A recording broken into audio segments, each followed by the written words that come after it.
Now let's take things one step further and add analytics tracking so we can actually see what's happening when people visit our web app. Let's go back to Dokploy at the top here by opening up our tab. Let's go back to projects. Open up our project here. Go to the top right and click on Create Service. Go down and find Template. And we'll search for a template here. Go ahead and type in Umami. You'll be looking for this here. And go down and click on Create. Click on Confirm. And we'll click into Umami here. Now the first thing you'll do here is click on Deploy to start it up, just like we did with our database. So click on Deploy. Click on Confirm. And we can view the logs just like we did before to see how everything is doing. Give this a moment to load in. And here you can see everything was done successfully. Let's close out of the logs here. Then you'll want to go to the Domains tab here. And here you'll see that Dokploy actually auto-generates a domain here for Umami. But since we already set up our own analytics tracking subdomain earlier, we're going to use that instead. So let's click on Edit.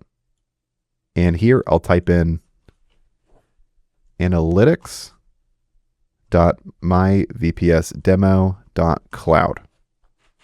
Next, scroll down, find your security certificate here. We'll toggle this on. Make sure that Let's Encrypt is selected. And click on Update. Now, this will take a few minutes for the changes to reflect. But once that's done, Umami will be running securely here at my analytics tracking subdomain, and then it'll be ready to link to our web app.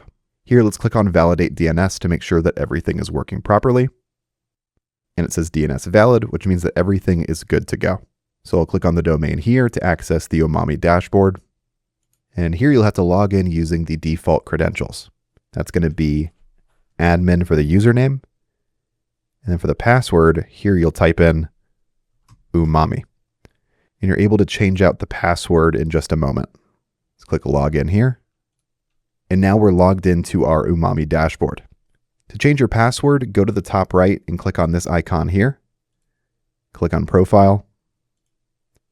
And then you can click on Change Password. I'm going to go ahead and skip this step for now. From here, we need to add our website. Let's go to the top and click on Settings. Click on Add Website. Start by giving it a name. I'll just name this VPS Demo. And then here, go ahead and set your domain.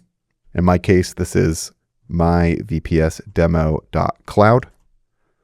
With that info filled in, I'll click on Save. Now we'll need to copy the tracking code for this website. You can find the tracking code by clicking on Edit next to the website. Go to the top and click on Tracking Code. Then I'm going to highlight this here and then copy it. Now the next thing you need to do is switch over to your GitHub repository. I'll open up my GitHub tab here. And from my GitHub repository's main page, I'm going to add the analytics tracking into the website. The tracking code will need to go inside the page's head section. That's the part of an HTML page that loads settings and scripts before the content shows. First, I'll need to open the file that controls my main page. In this project, that's located in the public folder, and then inside of index.html. Depending on the web app that you're building, this may be slightly different. Common file types where you can find the head section include index.html, app.html, or layout.html. In my case, I'll open it up right here in index.html, and you'll find the head section right here at the top. It starts on line 3 and ends on line 18. And you'll see here, there's some placeholder text that tells us that we need to paste in the Umami tracking link right here. So let's go ahead and edit the code here within GitHub. To edit the code, go to the top right and click on this pencil icon. Then I'll highlight the placeholder text here and simply paste in that tracking link. You'll see that populate right here. With that done, I'll go to the top right and click on Commit Changes. I'll make sure it's committed directly to the main branch and click on Commit Changes again. Now that I've committed this change, Dokploy is actually going to detect the update automatically and redeploy. To make sure everything's working, I'm going to go back to Umami, click on the tab here at the top, Then I'll click on View. Now I'm going to go back over to my web app, and I'm just going to simply refresh the page. Now if we go back to Umami, we'll refresh the page here again. We'll see now that it's tracking page views successfully.